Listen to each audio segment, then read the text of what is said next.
that I should, before I said, we'll tear your soul apart, stand on my mark, light a cigarette,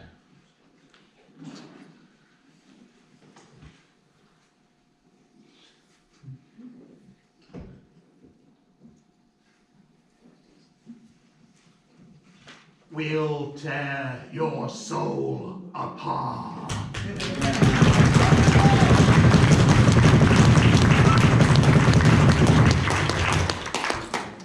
And the plan was, oh, it's fantastic, it's fantastic, it's fantastic. So let's do it again.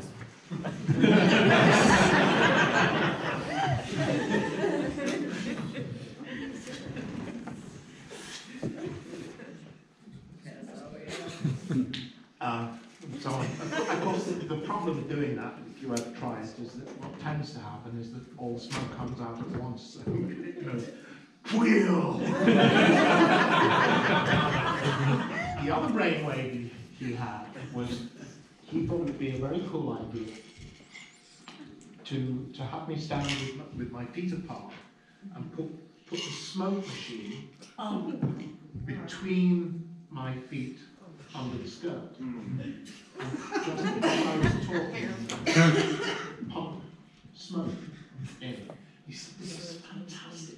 He said, the smoke is coming up and it's finding ways out up here.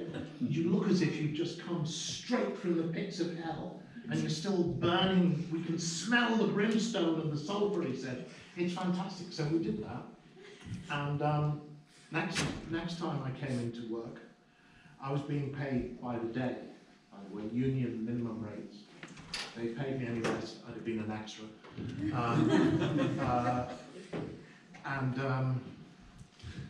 Selwyn Roberts, the first AD, said, well, good news and bad news, Doug, is you're going to get another day's work. But the bad news is because we have to reshoot the hospital scene. And I said, oh, why was that? He said, well, you know Clive's brainwave with the smoke machine? I said, yeah. He said, well, it worked, but it's hilarious. It looks as though you're on fire. It looks like we're waiting for the guys with the fire extinguishers to run in from the side and put you out. So actually, when we saw it in Davies, Clive said, oh, this doesn't work, does it? So we had to reshoot the whole thing.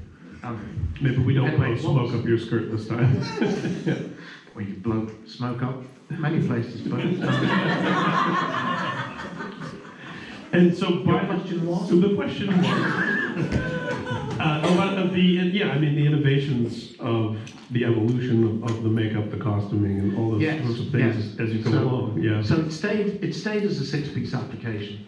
Then it got redesigned as a 2-piece application, not too successfully for Hellraiser 3, and differently designed more successfully as a 2-piece application. From 4 through 8 remained the same.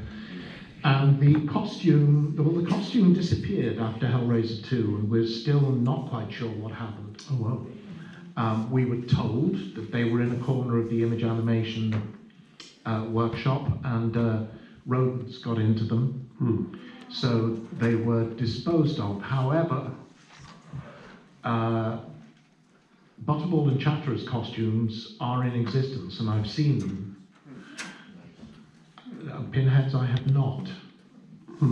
They were, Jane Wildgoose, who was her own department. It's another little stroke of genius that Clive pulled. The Cenobites costumes were not part of the general wardrobe department or budget, nor part of the special effects department or budget. They were their own budget. Brilliantly made, wonderfully made, proper aviator's leather. But hard work. I mean, tight, constricting, and a song and a dance to get in and out of. So once you were in, you were in. How many people were helping you were get into that? To get into the whole costume? See, I had a leotard on.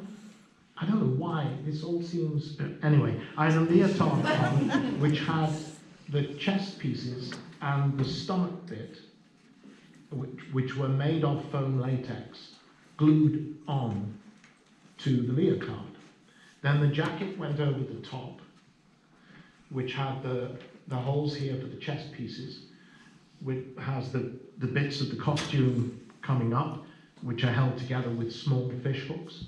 But at that point, then the jacket is attached to the leotard that is under the jacket. The same thing with the stomach piece. So the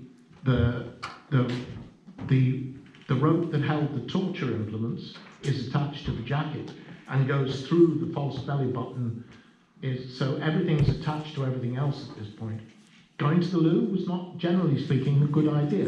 Avoid doing this if possible. Loo, I'm sorry, is an English word for restroom.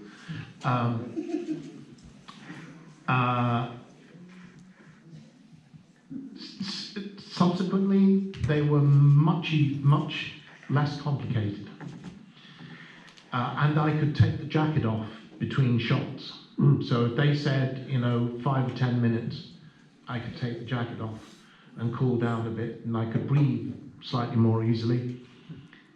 But they never, ever looked as good as in the first two movies. And if you asked me to make a trade-off between the comfort of the later costumes and the beauty of the original costumes, with all the discomfort, I'd take the first versions of them. Yeah, was it hard even to sit in those, I would imagine, when you had 5 yes. minutes? Look, a lot of, here I'll deflate a few more of your feelings about the brilliance of my performance. So, as I said, the costume is effectively corseted. That has the effect immediately. That's why women wore them, and why actors love them, because it pulls your waist in and holds you up very straight. You notice this as well when I did a period drama wearing like Victorian wear, which was all properly done with what they called empire shirts, which is stiff starched here, and then the collars which were added, studded, and you had a stud that was attached to the inside of the trousers. So the shirt never rode. It stayed with the trousers the whole time. You realise part of the reason why men would seem to be elegant in that time is you can't do as we do now. You can't sit down like that. You can't. The shirt won't let you. You have to sit down like that, because you have to go down in a straight line, and you have to get up in a straight line. It's like a squat at the gym. Yes. Yeah. But so you look immediately. You look, if I come and talk to you, and I sit down, weirdos. That's why you do it now. Because of the nature of the leather and the collar.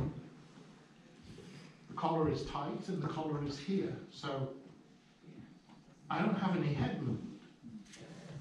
I can't bend my arms.